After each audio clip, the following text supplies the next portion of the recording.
নমস্কার বন্ধুরা, আজকের ভিডিও আমি নিয়ে এসেছি একাদশ শ্রেণীর নতুন সিলেবাসে সংস্কৃতের সেমিস্টার ওয়ানের একটি গদ্য, যার নাম উপমন্যু কথা।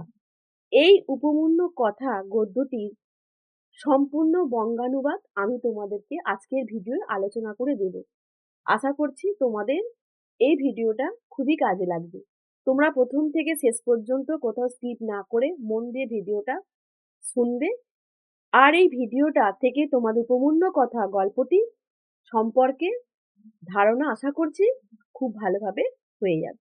তাহলে আমি এই উপমন্যু কথা সম্পর্কে তোমাদের কিছু বলতে শুরু করার আগে বলি, তোমরা যারা আমার চ্যানেলে নতুন, এখন আমার চ্যানেলটা সাবস্ক্রাইব করোনি, তারা প্লিজ আমার চ্যানেলটা সাবস্ক্রাইব করে আমার পাশে থেকো। আর তোমাদের বন্ধুদের মধ্যে আমার চ্যানেলের লিঙ্কটা শেয়ার করে দিও। যদি তোমাদের কোনো ক্লাসে কোনো বিষয়ে কোনো প্রশ্ন উত্তর জানার থাকে, আমাকে অবশ্যই কমেন্ট বক্সে কমেন্ট করে জানাবে।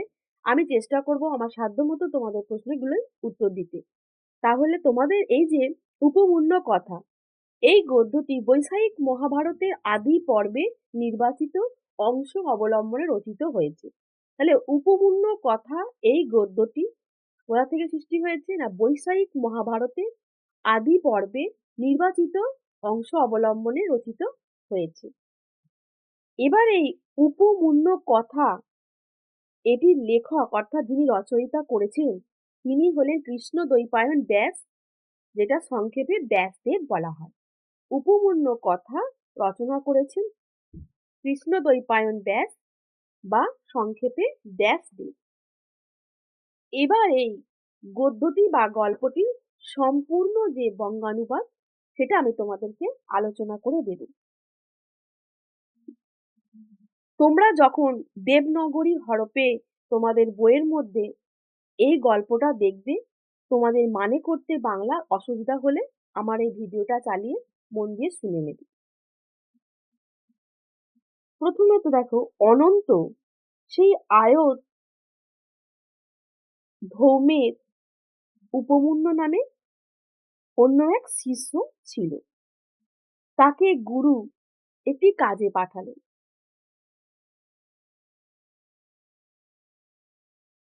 কাজে পাঠিয়ে বলেন, বৎস উপমন্যু, গরুগুলোকে একটু দেখাশোনা করো। সে গুরুর কথা মতো গরুগুলোকে দেখাশোনা করছিল। আর সেদিনের বেলায় গরুগুলোকে দেখাশোনা করে সন্ধ্যাবেলায় কাছে এসে গুরুর সামনে দাঁড়িয়ে তাকে নমস্কার করত। সারাদিন গরুগুলোকে দেখাশোনা করত, সন্ধ্যেবেলা এসে গুরুর সামনে দাঁড়িয়ে তাকে প্রণাম করত। গুরু তাকে মোটাসোটা দেখলেন, তখন বললেন, বৎস উপমন্যু, কিভাবে জীবন ধারণ করছো? বেশ মোটাসোটা হয়েছো দেখছি। সে গুরুকে উত্তর দিল, ভিক্ষা করে জীবন ধারণ করি। গুরু তাকে বললেন, আমাকে না দিয়ে ভিক্ষান্ন গ্রহণ করবে না। তাই হবে। এ কথা বলে সে আবার গরুগুলোকে দেখাশোনা করতে লাগলো। দেখাশোনা করে ফিরে এসে সেইভাবে গুরুর সামনে দাঁড়িয়ে তাকে নমস্কার করলো। গুরু তাকে সেই রকম মোটাসোটাই দেখে, তখন বললেন, বৎস উপমন্যু, তোমার সবটুকু ভিক্ষান্ন তো আমি নিয়ে নি, কিভাবে এখন জীবন ধারণ করছো? গুরু তাকে এ কথা বললে উপমন্যু বলল, আপনাকে আগে নিবেদন করে আবার ভিক্ষা করি, এইভাবে জীবন ধারণ করি। তাকে গুরু বললেন, অতিরিক্ত উপার্জন উচিত নয়, এতে অন্যের উপার্জনে বাধার সৃষ্টি করছে। আর এইভাবে এখন তুমি লোভীও হয়েছো।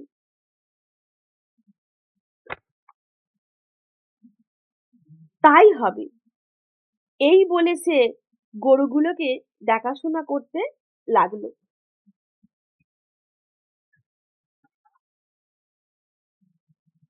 দেখাশোনার পর আবার গুরুর বাড়িতে এসে গুরুর সামনে দাঁড়িয়ে তাকে নমস্কার করলো।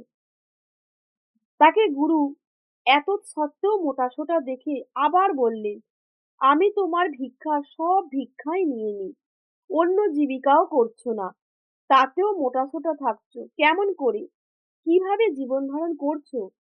সে গুরুকে উত্তর দিল, গুরুদেব, এই গরুগুলো দুধ খেয়ে জীবন ধারণ করি। তাকে গুরু বললেন, এটা তোমার উচিত কাজ নয়। দুধ খাওয়ার জন্য আমি তো তোমাকে অনুমতি দিইনি। তাই হবে। এই প্রতিজ্ঞা করে সে গরুগুলোকে দেখাশোনা করে আবার গুরুর বাড়িতে এসে গুরুর সামনে দাঁড়িয়ে তাকে নমস্কার করলো। তাকে গুরু আগের মতোই মোটাসোটা দেখলেন। ওকে বললেন, ভিক্ষান্ন খাও না, অন্য কোনো কিছু করো না, দুধও খাও না, তা সত্ত্বেও মোটা হচ্ছ, কিভাবে জীবন ধারণ করছো? এ কথা শুনে সে গুরুকে বলল, গুরুদেব, এই বাছুরগুলো মার স্তন্য পান করে যা উদগীরণ করে সেই ফেনা খাই। গুরুদেব বললেন, তাহলে এইভাবে তুমিও বাছুরদের জীবন ধারণে ব্যাঘাত সৃষ্টি করছো। এখন থেকে ফেনাও তুমি খাবে না। তাই হবে। এ কথা গুরুর কাছে প্রতিজ্ঞা করে সে আহার বর্জন করে সেই গরুগুলোকে রক্ষণাবেক্ষণ করছিল। এমন সময় নিষেধ মেনে ভিক্ষান্নও খেলো না, অন্য কোনো জীবিকা অবলম্বন করলো না, দুধও খেলো না, ফেনাও খেলো না। এইভাবে থাকতে থাকতে সে কোনো এক সময়ে বনে ক্ষুধার্ত হয়ে আকন্দের পাতা খেয়ে নিল। ওই আকন্দের পাতা খাওয়ার ফলে নোনতা ঝাল কষ্টা স্বাদের বিপাকের দ্বারা তার দুটো চোখ ক্ষতিগ্রস্ত হলো, আর সে অন্ধ হয়ে গেল। অন্ধ হয়েও সে ঘুরে ঘুরে বেড়াতে গিয়ে এক সামনে কুয়োর মধ্যে পড়ে গেল। তারপর তাকে না আসতে দেখে গুরু শিষ্যদের বললেন, আমি উপমন্যুকে ওরকম ওর সব রকম খাদ্য খেতেই নিষেধ করেছি। সে নিশ্চয়ই রেগে গেছে, তাই আসছে না। অনেক দিন হয়ে গেছে গুরু। এই কথা বলে এই কথা বলে বনে গিয়ে উপমন্যুকে ডাকতে লাগলেন। উপমন্যু, কোথায় বাছা? এসো। সেই ডাক গুরুর কাছ থেকেই আসছে বুঝতে পেরে উপমন্যু উচ্চস্বরে বলল, এই যে আমি গুরুদেব, আমি কুয়োতে পড়ে গেছি। গুরু ওকে বললেন, কি করে কুয়োতে পড়ে গেছো? সে গুরুকে বলল, আকন্দ পাতা খেয়ে অন্ধ হয়ে গেছি, তাই কুয়োর মধ্যে পড়ে গেছি। তাকে গুরু বললেন, অশ্বিনীদের স্তুতি করো, ওই দৈব বৈদ্যরা তোমার চক্ষু স্নান করবেন। গুরুর এই কথা বললে সে অশ্বিনী দেবতাকে স্মৃতি করতে আরম্ভ করলো। তার দ্বারা পূজিত হয়ে অশ্বিনীদয় এলেন। ওকে বললেন, আমরা সন্তুষ্ট হয়েছি, এই তোমার পিঠে, এটা খেয়ে নাও।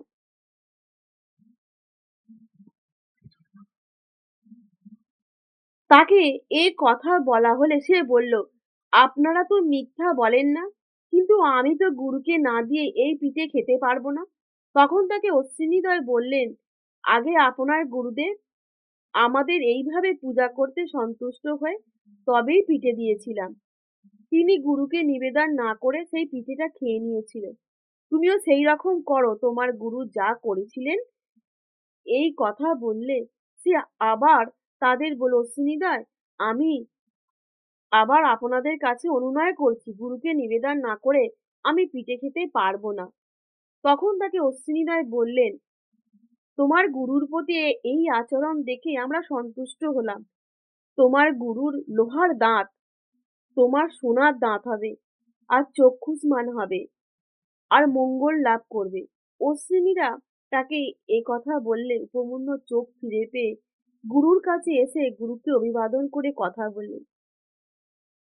ওর গুরু সন্তুষ্ট হলো। তাকে বললেন, যেমন ভাবে অশ্বিনী রায় বলেছেন তেমন ভাবে তুমি মঙ্গল লাভ করবে। সমস্ত বেদ তোমার কাছে প্রতিভাসিত হবে। তাহলে বন্ধুরা, আজকে যে উপমন্য কথা বঙ্গানুবাদটা তোমাদেরকে আমি আলোচনা করে দিলাম। আশা করছি তোমাদের বুঝতে কোথাও অসুবিধা হবে না। যদি অসুবিধা হয়ে থাকে আমাকে অবশ্যই কমেন্ট করে জানিও। আমি তোমাদেরকে আবারও ভালো করে এই উপপূর্ণ কথা সম্পর্কে আলোচনা করে দেব। আজকে এই পর্যন্তই, আবার দেখা হবে পরবর্তী বিষয় নিয়ে। ধন্যবাদ।